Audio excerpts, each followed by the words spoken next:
eu quero falar para você não sobre o Evangelho. Aí você poderia me perguntar, padre, por que o senhor não vai falar do Evangelho? O Evangelho traz alguns temas tão legais. O Evangelho fala sobre os irmãos de Jesus. O Evangelho fala sobre o profeta que não é acolhido. O senhor podia falar um pouquinho para a gente? Deixa eu te falar uma coisa. Esse Evangelho, ele já caiu na missa de quarta-feira umas 2 vezes. E eu já fiz umas 2 homilias, só que eu me lembro nos últimos 6 meses sobre esse Evangelho. Então, ele é um Evangelho que nós poderíamos chamar um Evangelho comum. Comum não no sentido de que não é especial, mas no sentido de que ele se repete. No sentido de que ele virá outras vezes e nós poderemos nos encontrar com esse Evangelho e refletir outros assuntos a partir desse Evangelho. Mas a primeira leitura, querido, ela é uma leitura muito rica, bonita, e ela não volta tão facilmente. Para você ouvir essa primeira leitura de novo numa missa, vai demorar pelo menos 1 ano e meio. Então nós temos que aproveitar aquilo que é mais escasso. E o que é mais escasso para nós nesse momento? A mensagem que está presente na primeira leitura. Carta aos Hebreus. E eu considero até que a primeira leitura, ela traz um assunto, um tema que para você é mais urgente, é mais útil, é mais interessante. Por isso então eu escolhi, não é porque eu estou querendo o caminho mais fácil, você sabe que eu não sou disso. O dia que tiver de quebrar o pau, nós vamos quebrar o pau, realmente, nós não temos medo disso. É simplesmente porque eu estou querendo te oferecer o melhor. E confia no que eu estou te dizendo, o melhor para nós hoje está na primeira leitura. Quem dá a mão para o padre e vem para a primeira leitura, diga amém. Vamos então enfrentar essa primeira leitura. A primeira leitura fala de um processo, fala de uma realidade que todo mundo que está aqui já viveu, talvez esteja vivendo e com certeza vai viver algum dia. A realidade do sofrimento. Repita essa palavra. Cuidado para você não confundir sofrimento com sofrência, hein? Sofrência é lá com Pablo. Aqui é sofrimento. E o que seria o sofrimento? O que é o sofrimento? O sofrimento pode ser classificado, ou melhor, pode ser definido como dificuldades que nós vivemos e que causam dor. Todas as vezes que você enfrenta uma dificuldade e essa dificuldade te incomoda a ponto de gerar dores, você pode dizer, eu estou passando por um sofrimento. Quem aqui já passou por algum tipo de sofrimento, diga amém.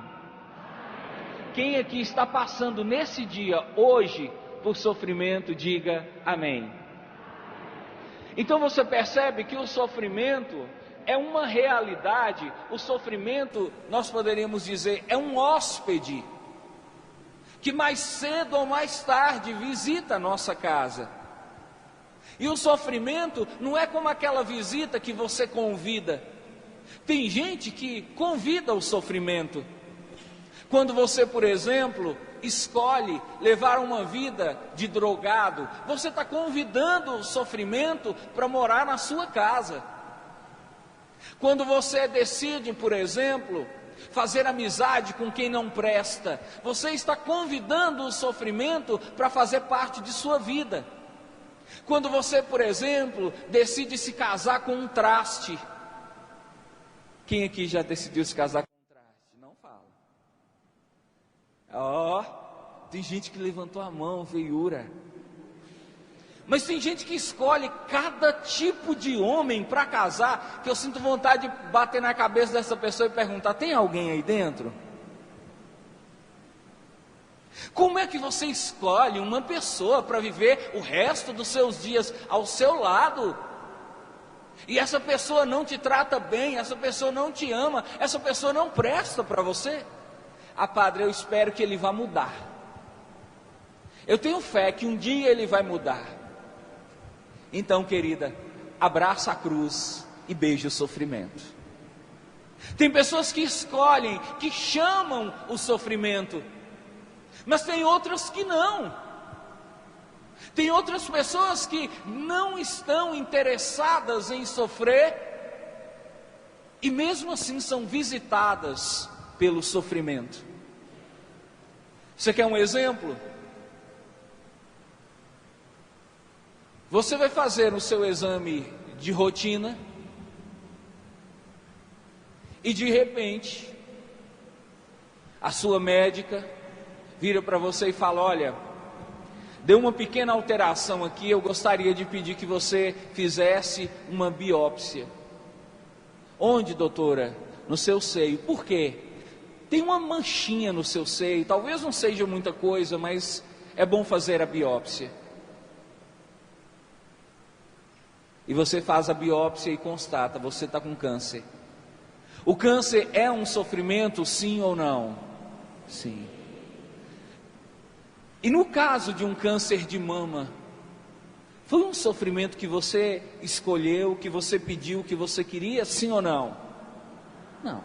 Tem muito câncer que é consequência de uma vida que a pessoa leva. Por exemplo, se você bebe demais, além da cirrose, você também pode ter câncer.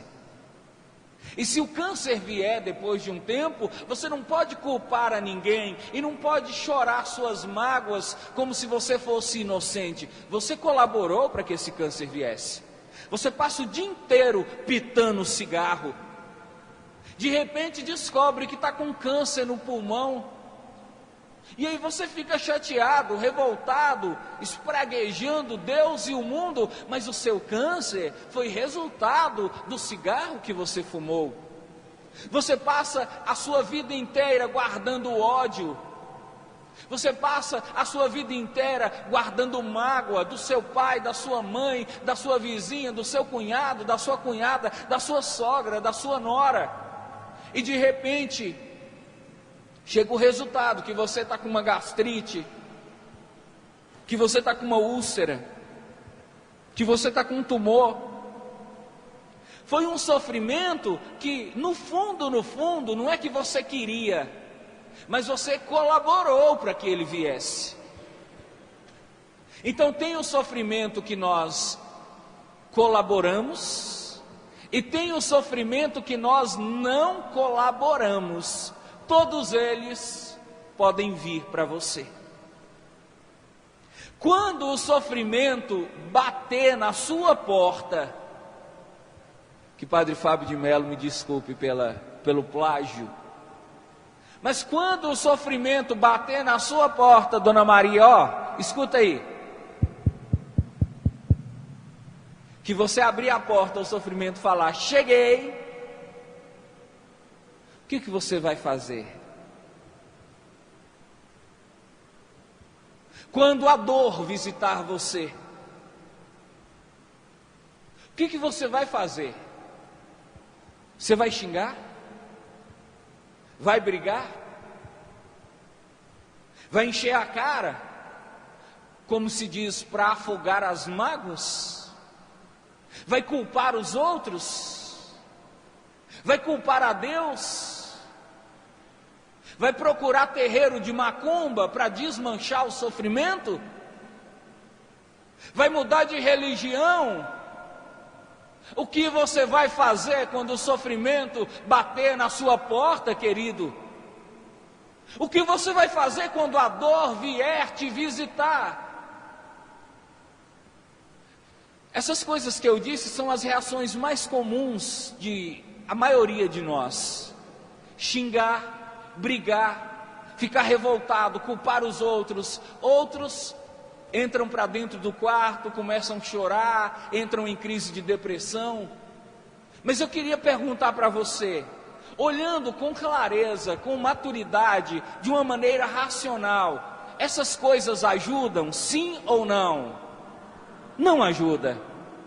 Se você acha que quando você está sofrendo, pegar o seu sofrimento e jogar para os outros, que isso ajuda, eu te falo, não ajuda. Então, por favor, dona Maria, a hora que a senhora tiver com um problema de coluna, a hora que a senhora tiver com seus reumatismos atacando, para de jogar a culpa no outro, para de descontar nos seus netos, para de descontar no seu marido, dona Maria. Além de ser feio, isso não é certo. Você, meu senhor, você que é casado, está tendo problema no seu trabalho, está tendo problema no seu serviço, para de descontar na sua esposa, para de descontar nos seus filhos. Deixa de ser covarde, assume que o sofrimento é seu e não transfira para os outros. Então eu recomendo você que tem um marido bem tranqueira, a comprar essa homilia e entregar para ele. Fala, toma, foi o padre que mandou. Se ele vier brigar comigo, eu jogo a culpa em você. Mas o que eu estou querendo dizer para você é que na hora do sofrimento, você precisa ter um comportamento, você precisa ter uma postura que corresponda ao seu sofrimento. E padre, qual seria essa postura? Uma das causas e uma das coisas que a gente costuma fazer quando está sofrendo é perguntar por quê? Por que eu estou sofrendo? Por que isso foi acontecer logo comigo? Por que logo eu passando por essa situação? Por que logo eu tendo de enfrentar uma situação de combate às drogas dentro da minha casa? Por que logo meu filho? Por que logo a minha filha foi engravidar fora do casamento? Por quê? Por que logo meu filho foi sofrer esse acidente? Porque logo meu marido foi demitido. Por quê? Essa resposta, por quê, ela também não ajuda. Quando você está sofrendo e pergunta por quê, é como se você tivesse uma ferida e viesse com a unha bem grande e cutucasse a ferida. Se você está com um problema e fica perguntando por quê, você só vai se dar mal, você só vai sofrer ainda mais. Se você está com um problema e fica perguntando por quê, querendo uma resposta, uma explicação para o seu problema, você não vai encontrar. Você não vai encontrar um porquê. Quem é que vai conseguir explicar para você por que o seu filho morreu? Qual explicação vai fazer você ficar, poderíamos dizer, consolada? Quem é que vai explicar para você o porquê desse câncer? Não tem como, querido. Ainda que encontrássemos uma explicação, você não ficaria satisfeito. Então, a resposta melhor, a melhor alternativa, ao invés de perguntar por quê, é perguntar para quê. Amém, querido? Quando você estiver sofrendo agora, a partir de agora, quando você estiver sofrendo, quando o sofrimento vier te visitar, a primeira iniciativa sua vai ser fazer uma pergunta para o sofrimento. Qual é a pergunta? Como assim, padre? Você vai olhar para o seu sofrimento. Vou pegar uma situação. Qual é o meu sofrimento? O meu sofrimento é que eu tenho um pai alcoólatra. Amém? Então eu vou pegar esse meu sofrimento, o alcoolismo do meu pai, eu vou olhar para ele e vou perguntar para ele, cara a cara, para que você veio? Para quê? Para que esse alcoolismo veio logo sobre o meu pai? E a Bíblia nos dá uma resposta na primeira leitura. A Bíblia disse assim, a carta aos Hebreus diz assim: o vosso sofrimento é para a vossa educação. Repita isso.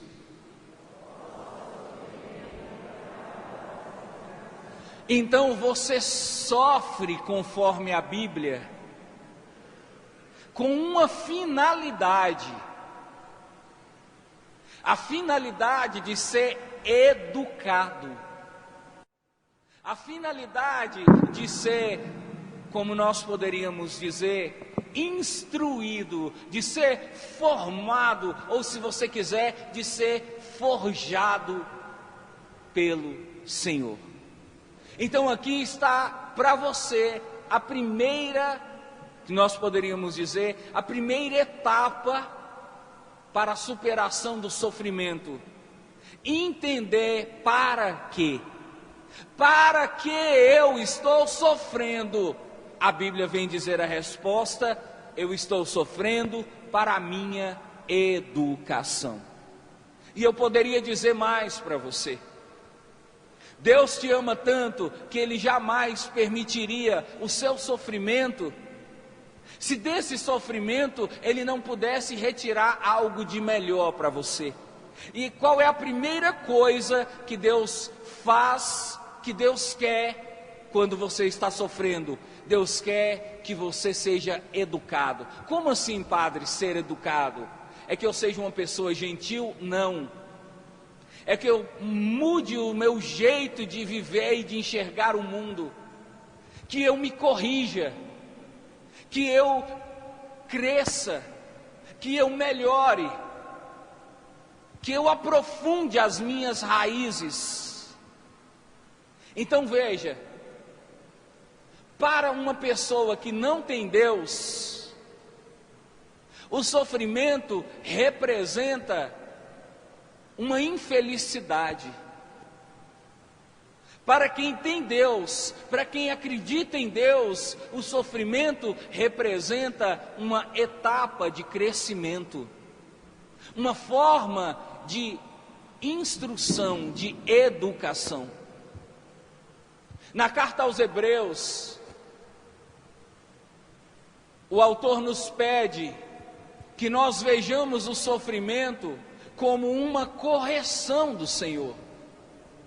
O cristão, quando está sofrendo, ele não deve ficar lamentando, chorando, ele não deve ficar desanimado, porque quando ele está sofrendo, é porque Deus está corrigindo a vida dele. Então, se por exemplo, você está sofrendo porque você foi demitido, você pode olhar o seu sofrimento com os olhos de um derrotado.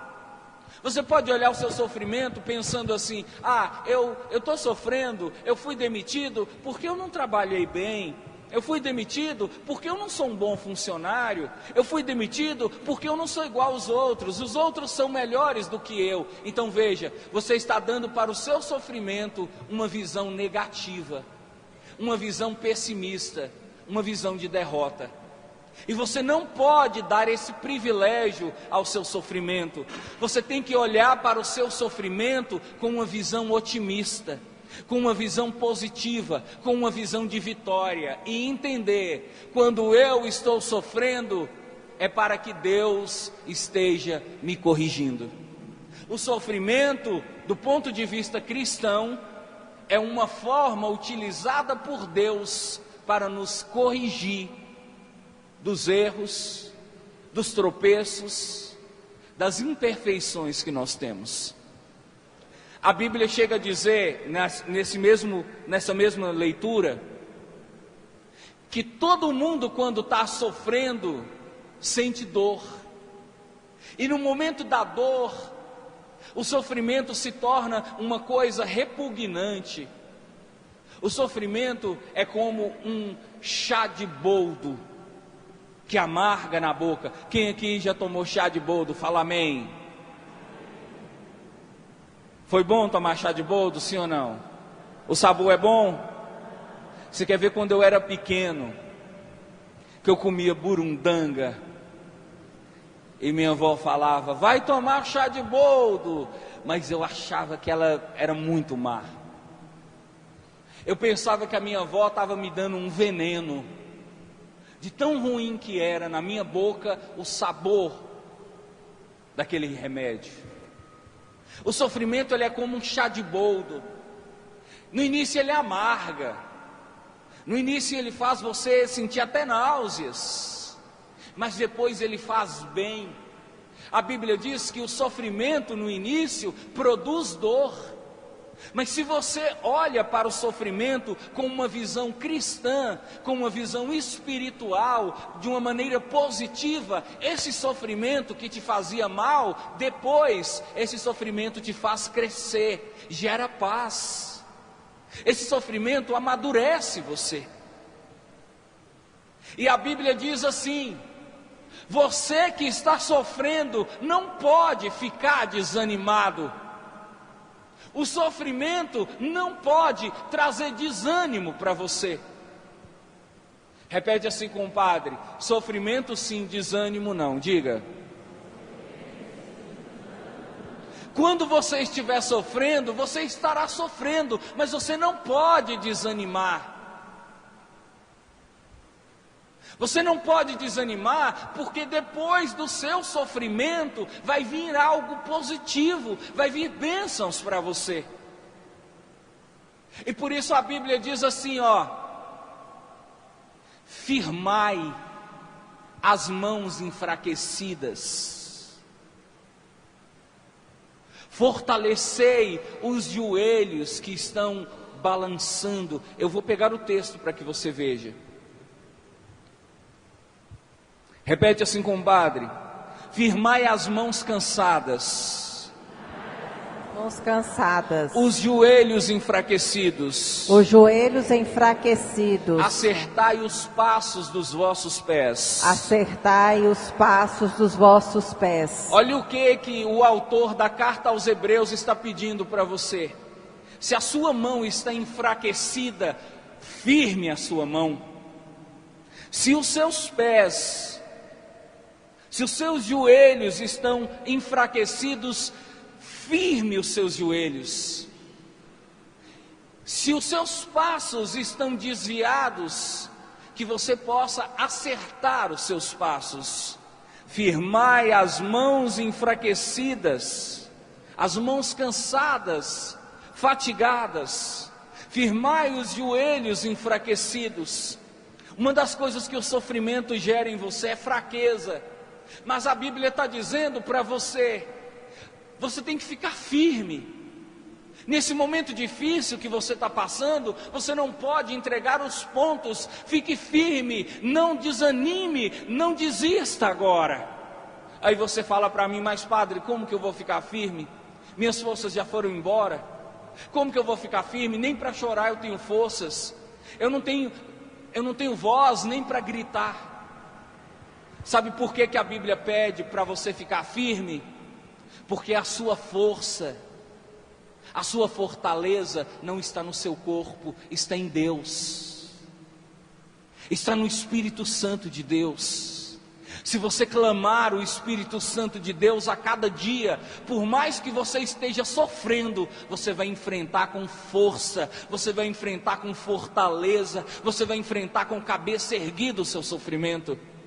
Deus deixou o sofrimento, foi para corrigir, foi para ensinar você, não foi para destruir você. Você então não pode permitir que o sofrimento te leve à destruição. Pelo contrário, esse seu sofrimento tem que te levar à vitória que Deus esperou para você.